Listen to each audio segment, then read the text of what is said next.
Bienvenidos. Este video, lo que vamos a estar viendo va a ser el modelo para optimizar algunos procesos.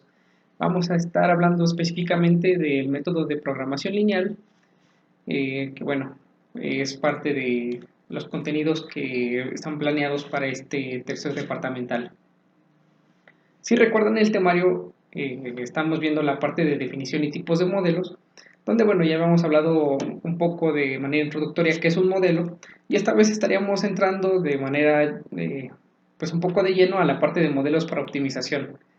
Eh, Como vemos aquí, nos están pidiendo ver distintos tipos de modelos, entre ellos para toma de decisiones, para predicción y para optimización, pero todas estas no son más que clasificaciones de la manera en que vamos a estar agrupando los modelos. Como recordamos de la clase anterior, pues un modelo no es otra cosa más que una representación de la realidad. Entonces, ¿para qué vamos a utilizar esta representación? Pues bueno, aquí estas son algunas de las alternativas.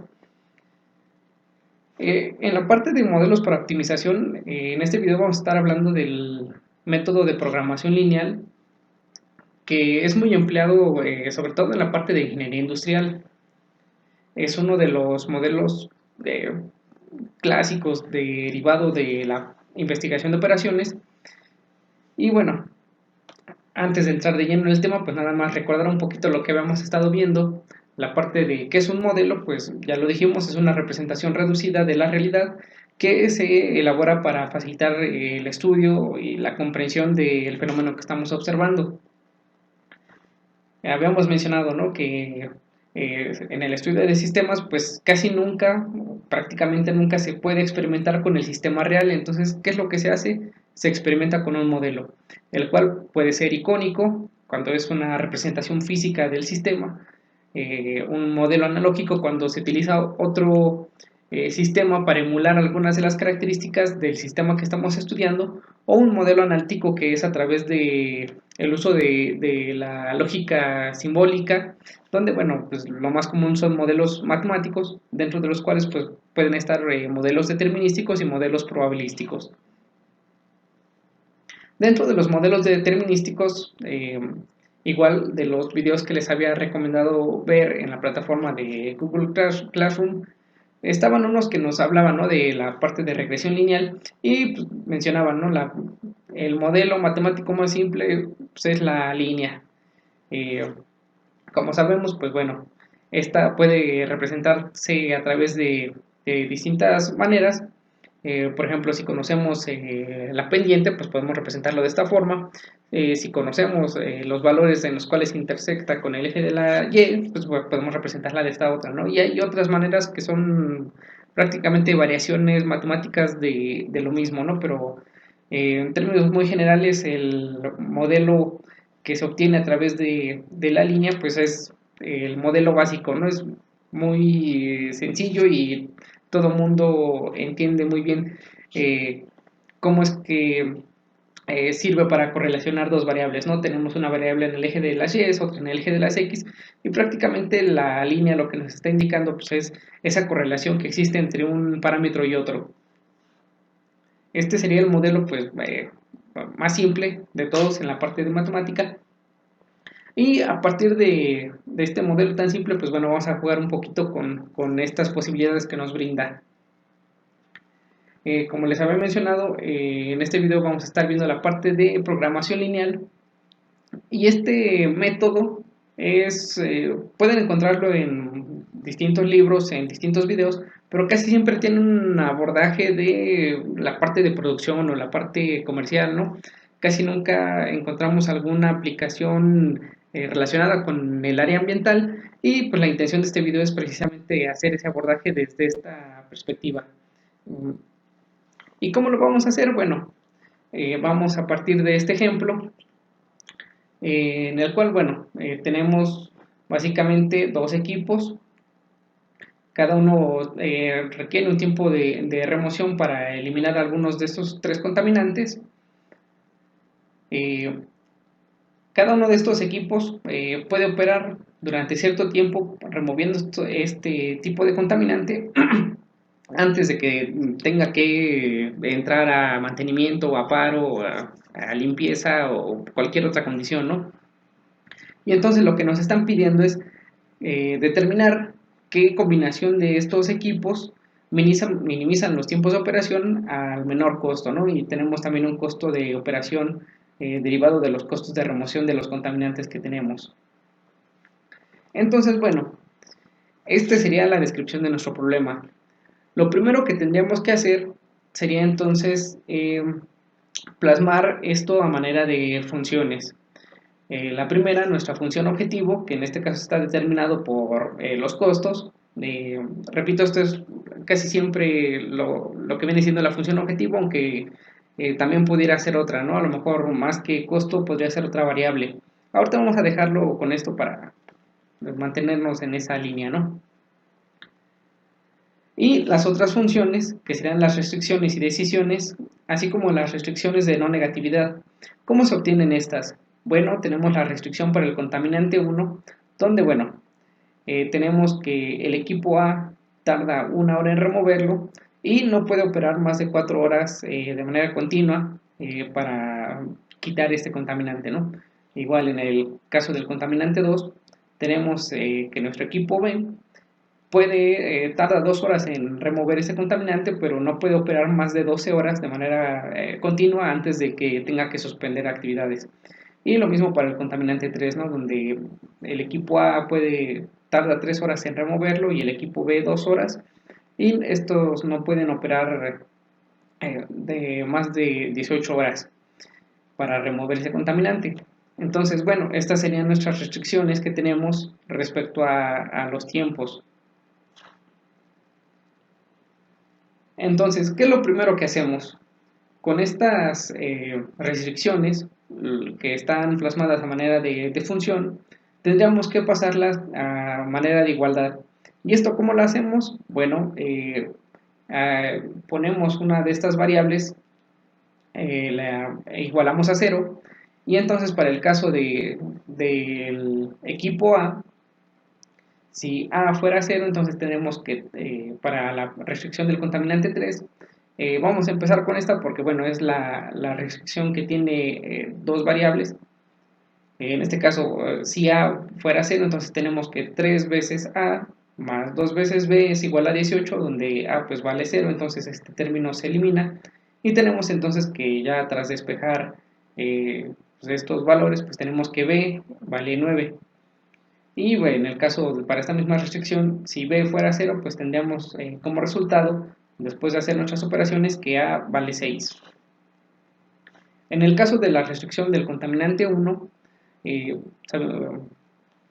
por lo que vimos, A1A era menor o igual a 4, entonces ya para igualarlo, pues nada más tendríamos que convertir esto en una igualdad. Pero bueno, aquí como no tenemos otra variable, pues bueno, no se puede despejar, y esto lo que nos dice es que entonces esta restricción como no contiene al parámetro b, pues por lo tanto es una recta que no intersecta con el eje b. Y algo similar pasaría con la restricción para el contaminante 2, donde bueno, este no contiene el término a, entonces nos dice que igual es una recta, pero que no intersecta con el eje a. Hasta aquí, bueno, lo único que hicimos fue partir de nuestros datos, que los plasmamos a manera de una tabla, y a partir de eso, bueno, generamos nuestras funciones objetivo, nuestras funciones de las restricciones. Esas funciones las empezamos a pasar a una igualdad sustituyendo algunos de estos parámetros igual a 0 para obtener los puntos en los que intersecta en los distintos ejes. Y ahora lo siguiente que haríamos sería entonces el graficar. Estamos haciendo el método de programación lineal, pero a través del método gráfico hay otra variable que es a través del método simplex, pero esa no la vamos a ver en este video. Entonces, como mencionábamos, el siguiente paso es graficar las restricciones, y para el caso de la restricción del contaminante 3, pues tenemos que A es igual a 6 cuando B vale 0 y B es igual a 9 cuando A vale 0. En el caso de la restricción del contaminante 1, tenemos que A es igual a 4, en este caso pues no tiene un parámetro del equipo B, y caso similar para el contaminante 2. Entonces, ¿qué es lo que haríamos? Empezaremos a trazar unas rectas con estos valores. En el caso, por ejemplo, del contaminante 3, teníamos que A vale 0, perdón, A vale 6, cuando B vale 0. Entonces, aquí en nuestra gráfica tenemos el equipo B, el equipo A, y sabemos que A vale 6 cuando los valores del equipo B valen 0 para nuestra restricción del contaminante 3, y que B vale 9 cuando A vale 0, igual. Entonces tenemos estos dos puntos y empezaremos por trazar una recta entre estos dos. En el caso de la restricción para el contaminante 1, tenemos que A vale 4, y como esta no intersecta con el eje de las B, entonces tenemos que es una recta que corre de manera paralela al eje de las B. Y algo similar pasa con la restricción del contaminante 2, donde tenemos que B es igual a 6, y nuevamente es una recta paralela, en este caso al eje del equipo A. Entonces, una vez que ya obtuvimos estas rectas, lo siguiente que tenemos que determinar es la región factible donde se encuentra nuestra solución. ¿Y esto cómo lo hacemos? Si observamos la gráfica, en realidad tenemos distintas áreas, ¿no? Tenemos, por una parte, una serie de áreas por encima de las rectas y otro conjunto de áreas por debajo de las rectas. ¿Y cómo vamos a determinar dónde se ubica nuestra región factible? Bueno, en este caso, como estamos hablando de una minimización, y esto lo podemos ver porque todas nuestras restricciones tienen el signo menor o igual, entonces nuestra región factible se encontrará por debajo de cada una de las restricciones que tengan el signo menor o igual. En este caso, para la restricción del contaminante 3, como tiene el símbolo menor o igual, entonces la región factible estará por debajo de esta línea. En el caso de la restricción del contaminante 1, igual tenemos el símbolo de menor o igual, entonces eh, la región factible estará antes de la recta. Y lo mismo para el contaminante B, entonces también nuestra región factible estará por debajo de la recta. Entonces, conjuntando esas tres restricciones, nuestra región factible viene siendo esta, que es la única que está delimitada por estas tres condiciones, ¿no? Si una de estas fuera mayor, entonces la región factible se ubicaría por encima de, de esa recta. Por ejemplo, si en el caso de que la restricción del contaminante 1, en vez de ser menor o igual, fuera mayor o igual, bueno, entonces nuestra región factible ya no sería esta, sino tendría que ser esta, porque es la única que se ubica por debajo de la restricción del contaminante 3, por debajo de la restricción del contaminante 2 y por encima de la restricción del contaminante 1.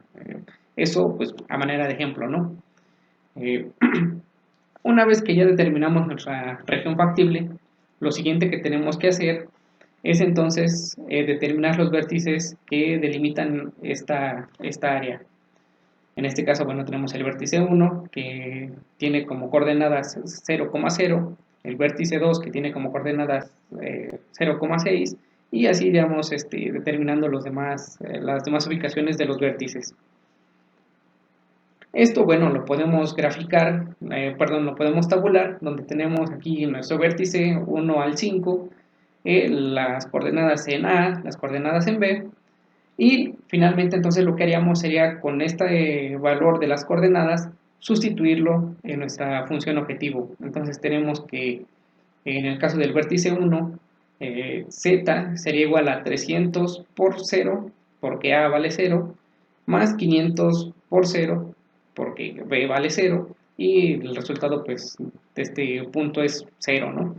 Y así iríamos sustituyendo los valores en nuestra función objetivo, donde, bueno, entonces lo que tendríamos aquí como resultado es el valor mínimo que estábamos buscando para los costos de operación.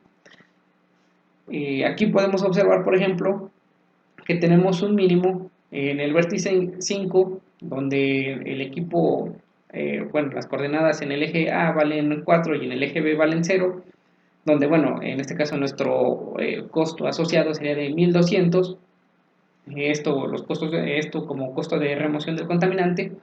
Pero si recordamos, dentro de los datos que teníamos para nuestro problema, nos habían dicho, ¿no?, que el equipo A removía algunos de los contaminantes, de dos de los tres contaminantes. El equipo B también removía parcialmente unos de esos contaminantes, pero ninguno de los dos por sí solos terminaba de remover los tres contaminantes que teníamos tabulados, ¿no? Entonces, la opción del vértice 5, aunque es la más económica, pues bueno, si nuestra condición adicional para el problema fuera que tenemos que remover los dos contaminantes, entonces ya no se cumple con esa condición. Bajo esa premisa de que tenemos que remover los tres contaminantes, entonces nuestro tiempo y nuestro costo mínimo de operación sería el del vértice 4, donde, bueno, nos dice que entonces tenemos que operar el equipo A 4 horas y el equipo B 3 horas. Esto para tener los menores costos de operación para la remoción de los contaminantes que estaban descritos en nuestro problema. En realidad, bueno, como pueden ver, es un método relativamente sencillo. Tiene algunas de las delimitantes, como cuáles. Bueno, este método, como vemos, pues sirve para graficar una cantidad limitada de variables. Más variables de las que estamos manejando, pues bueno, ya sería un poquito más engorroso el manejar este tipo de métodos. Para ello, pues bueno, se utiliza el método simplex, que es a través de matrices. Otra limitante es que para este caso de los fenómenos que estamos estudiando, al estar empleando como modelo del comportamiento rectas, pues no aplica para comportamientos que no tengan una conducta lineal, ¿no? Como cuáles, bueno, por ejemplo, poblaciones, tasa de crecimiento de una población, por ejemplo, bacteriana o de algún organismo, el que sea. Este tipo de crecimiento pues no corresponde a un crecimiento lineal, ¿no? Usualmente tiene un crecimiento eh, acelerado en las primeras etapas y luego se vuelve una asíntota. Entonces, este tipo de comportamientos no son bien descritos mediante este tipo de soluciones porque pues, el fenómeno pues no corresponde a este tipo de conducta. Pero bueno, nos sirve muy bien para, por ejemplo, algunos procesos que no presentan este tipo de variaciones, ¿no? Que su comportamiento puede ser casi lineal, como por ejemplo fenómenos de filtración, de absorción, bueno, de filtración incluso, como sabemos, un filtro conforme va pasando su tiempo de uso va reteniendo más y más partículas y entonces llega el punto en que tampoco su comportamiento es lineal, ¿no? También tiene una variación tiene una curvatura, pero bueno, dentro de cierto rango sí podría describir el fenómeno de filtración o de sedimentación o de algún otro proceso químico, ¿no? O físico-químico como la absorción. Entonces, bueno, este método puede sernos de utilidad para algunos problemas que manejamos en el área ambiental, pero hay que estar conscientes de esta limitación. Por mi parte, esto es todo. Cualquier duda que tengan, pues seguimos en contacto y pues nos vemos hasta la próxima.